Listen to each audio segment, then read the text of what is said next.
కాకుంటే అడిగేది అధికార పార్టీలే, సమాధానం చెప్పేది అధికార పార్టీ మంత్రులే. ప్రతిపక్షంలో ఉన్న జగనన్న పార్టీలు రాలేదు, ఇయాల సుతా డుమ్మా కొట్టిండ్రు. ఉన్నదే 11 మంది. బడ్జెట్ పెట్టిన రోజు అగువడలే, రెండో నాడు అసెంబ్లీలో అడుగు పెట్టలే. ఈగేముంది, పబ్లిక్ గెలిపించి అసెంబ్లీకి తోలితే సర్కార్ను ప్రశ్నించేటోళ్ళు సభకు ఎందుకు రారని గట్టిగానే అరుచుకుంది ఆంధ్ర కాంగ్రెస్ అధ్యక్షురాలు షర్మిలమ్మ. దుమ్మాలు కొట్టిన వైసీపీ ఎమ్మెల్యేలకు జీతాలు కటింగ్ చేయాలని డిమాండ్ చేసింది.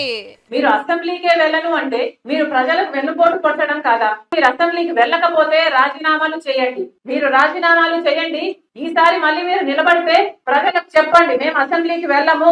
ఇక బడ్జెట్ మీద గీ మాట అన్నాడు పాత సీఎం జగనన్న. ఎక్కడ ఈ అబద్ధాలు? అంటే ఒక పద్ధతి ప్రకారము సూపర్ 6లు సూపర్ 7లు అన్నది